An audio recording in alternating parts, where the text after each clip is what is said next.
everyone, and thanks and welcome to StrandExplains. As always, I'm Sakshi and I'm joined by RK. Hey RK. Hello, hi Sakshi. Good Hi. evening. Good evening. So today we are going to be talking about the new strains of COVID that are out, what they mean, what a new strain is, and what we think we to expect in the future. So I thought I'd start off by just explaining what viral mutations are, how they work, and what makes a new strain. So, viral mutations are just the changes in the genetic material of a virus.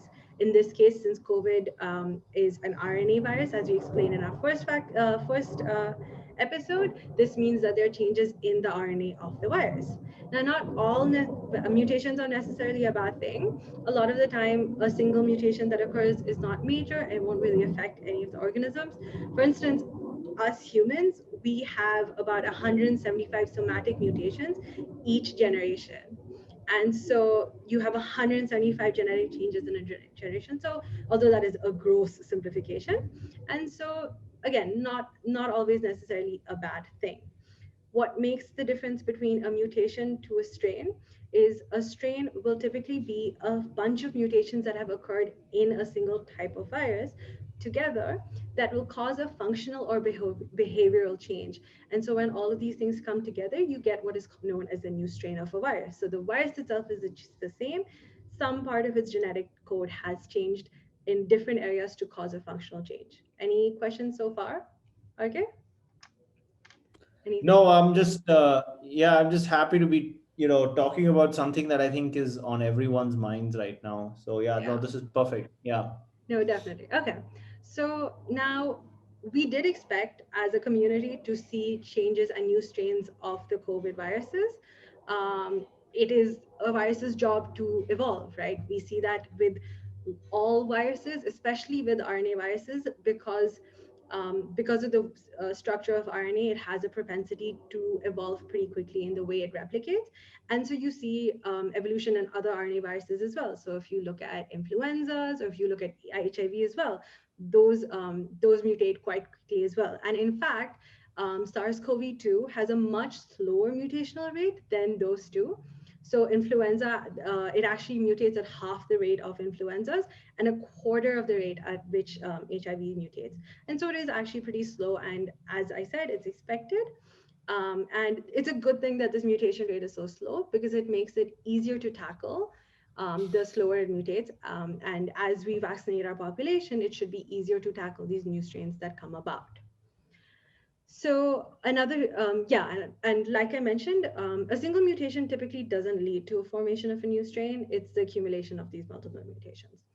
So now that I've kind of explained a very, very quick briefer on what mutations and what new strains are, I thought we could talk about the three new strains that are being talked about a lot as they've cropped up in different parts of the world, and what they might mean for the future of both the pandemic and our treatment plans. So, RK, could you maybe just talk about what the new strains are, where they've originated from, and where they've originated from?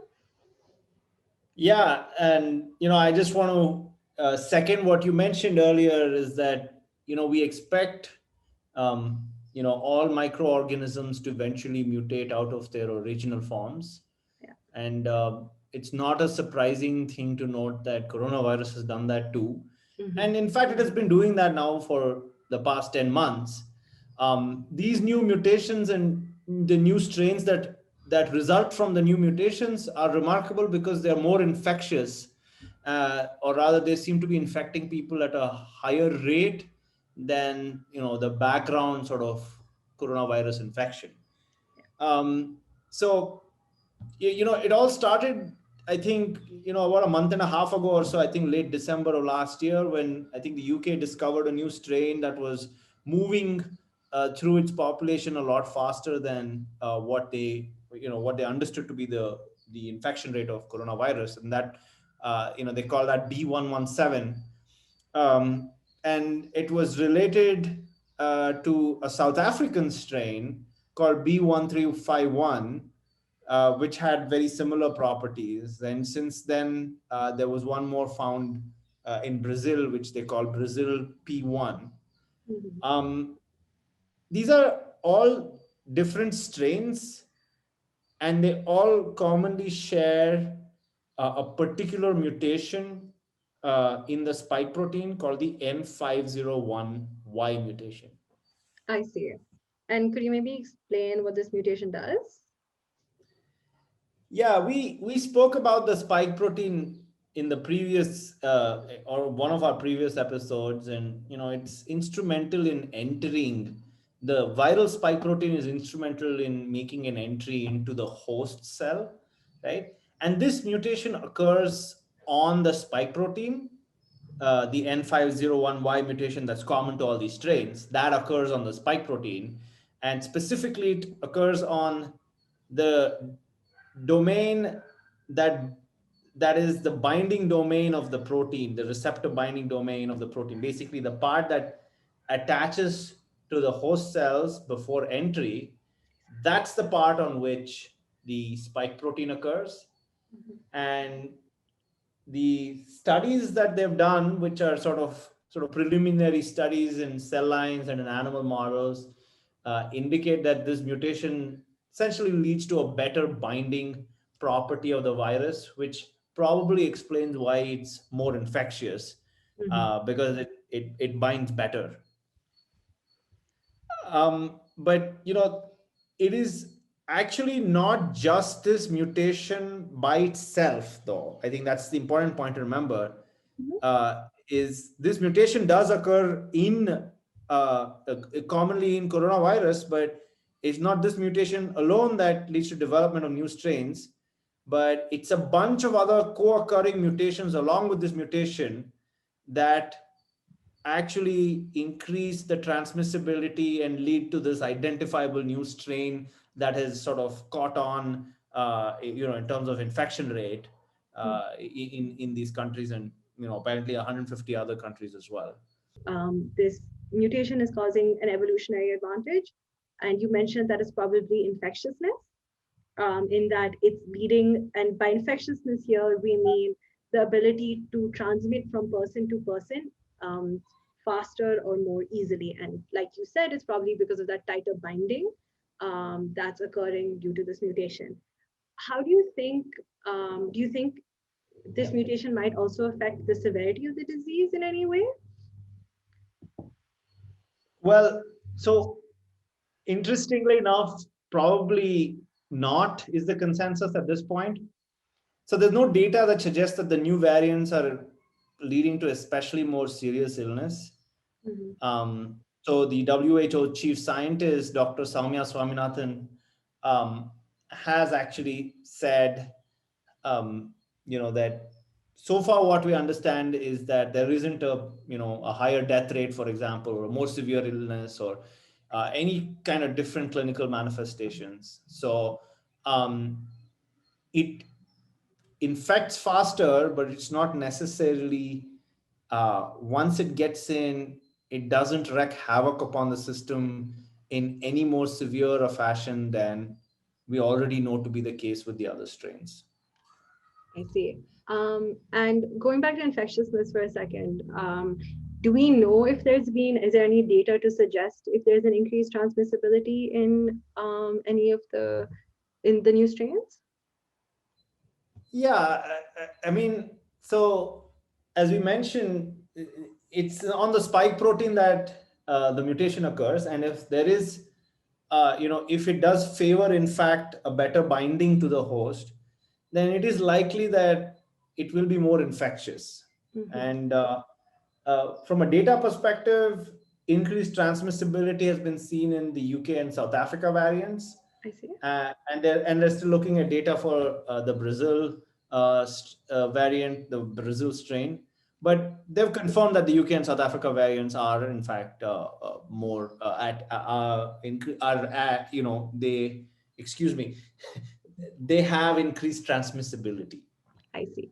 And so what you're saying is that these new strains overall seem to be having an increase in transmissibility, but maybe not an increase in disease severity. Yeah, Um, absolutely. Yeah, and sorry, go ahead. Oh, yeah. So I was actually just going to point out that this is something, there's a hypothesis or a theory that goes around in the microbiology world about how microbes, like viruses, don't want to kill their hosts, right? If you kill off all Yes. your hosts, you have nothing to transmit through. You don't have any Yes. way of living. And so, what all these microbes evolve to do eventually is increase their transmissibility, like, or infectability, like we said, so that they can spread it out. But if they're killing off their hosts, they don't have a way of surviving. And so typically, they're not looking to increase the disease severity. Now, obviously, this is not a conscious decision. This is something that just happens because of evolution and how diseases evolve. And Yeah. the reason we think it was so bad at first is because it was a zoonotic disease. And so, like we all know, and SARS-CoV-2 originally came from a bat. And so it had adapted to live in a bat and still let them survive. And so when it made that initial jump to humans, it probably was still at a place, it probably had not adapted to humans, and so was Yeah. more virulent than normal. And so now it is adapting to become more infectious, and probably it will probably, and this is speculation on our part, but it'll probably evolve to have a larger asymptomatic incubation period so that it can proliferate and evolve, but not maybe kill us off. And RK, I was wondering, there's this idea of a virus being good at its job versus bad at its job. And could you maybe Yeah. talk about that in context of Ebola virus versus COVID and the differences there? Yeah. So, and no, that's a great point. Ebola is a good example of a virus that is absolutely frightening in its effects, but is not essentially, as from a virus perspective, not very successful, right? A successful virus is one that can infect as many hosts as possible. If we define that as success, right, Mhm. is one that persists. Then Ebola is not something that is a particularly successful virus, because while it causes grave and usually deadly infection in its hosts, Mhm. it is unable to spread for the exact same reason. So even in viruses, there is a balance between being, you can be too pathogenic to ever get out of your host quickly enough to infect other people. And that's exactly what happens with Ebola. Now, coronavirus, on the other hand, um, it's not that way, right? So most people who are infected with coronavirus, they recover eventually. And the key is that they are asymptomatic for a long period after being infected. So the virus has a much higher opportunity to continue to survive during the asymptomatic period, because it can jump to other hosts, because the current host doesn't know they have it, Mhm. right? So in that sense, and obviously, if you just look at the numbers, tens and tens of millions of people are affected with coronavirus, and Ebola is just something we hear about in the news every decade or so, and let's hope it stays that way. But yeah, I think in that sense, coronavirus is going to be and is already is a quote unquote more successful, more evolutionarily fit Mhm. virus. That makes sense. And just FYI, for anyone interested, that period of asymptomatic incubation is called viremia, which I just think is a cool word. Yeah. So if It is you're a cool word, want to bulimia. do more I should. research. Yeah, it's Yeah. called viremia.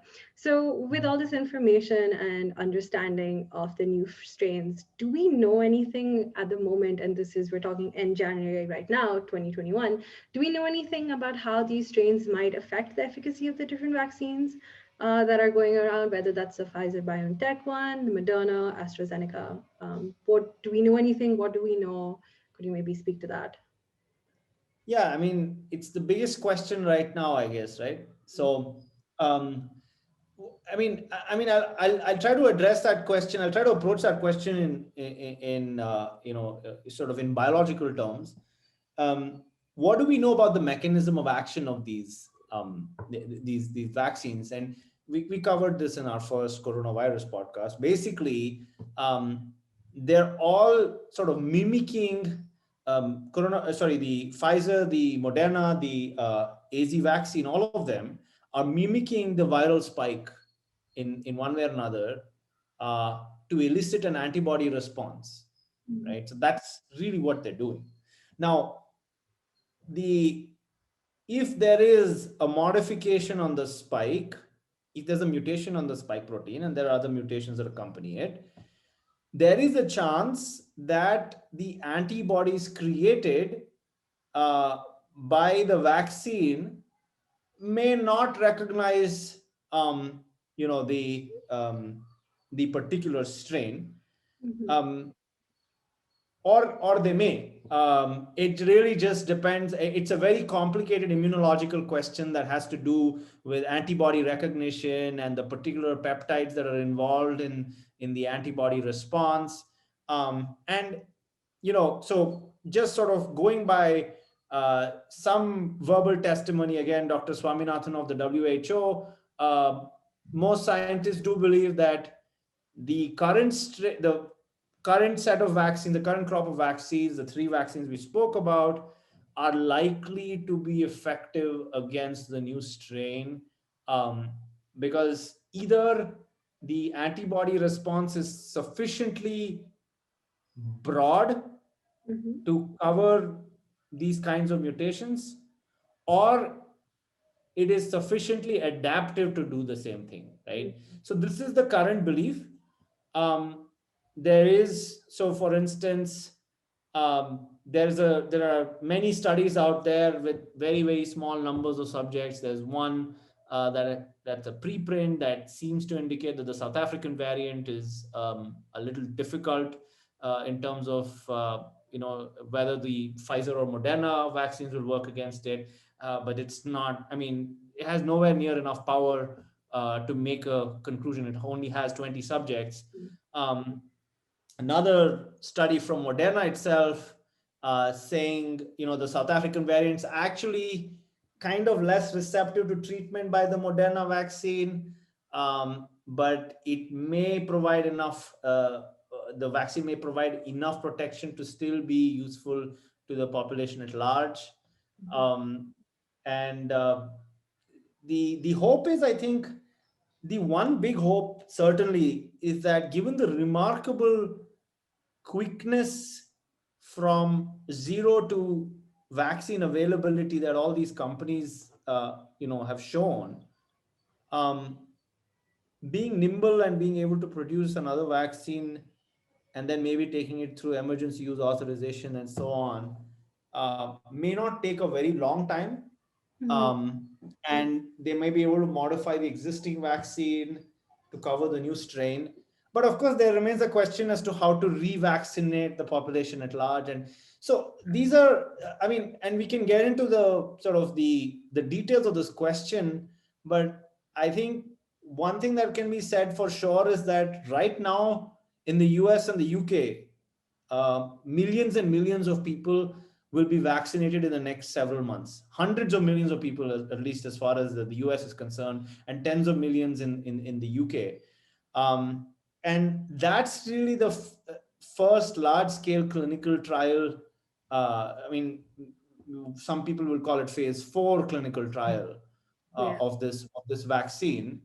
And we know for a fact that these vaccines will protect, will protect from the strain at large, the strain that's circulating. Mhm. Uh, and whether or not it will protect from the new strain will become apparent with all the data that we will collect. Mhm. The public health systems in the respective countries will collect following a few months following the vaccination process. So that's really, I think, I think that's when we will know for sure what we can say about the efficacy of these vaccines as far as the new strain is concerned. I see. Okay. Yeah, that makes sense. And I like you're saying that information's still coming out. Everything's getting updated by the day, if not the hour. And we ourselves are still trying to figure. Ourselves are, just trying to understand all that information that's coming out at us. One thing I think I wanted to mention, and something you and I are been talking about a little bit, is the idea that yes, these vaccines, we don't know the effect of these vaccinations on the new strains, But like you said, we know that it is effective against the old strain or the strain that is still spread quite widely.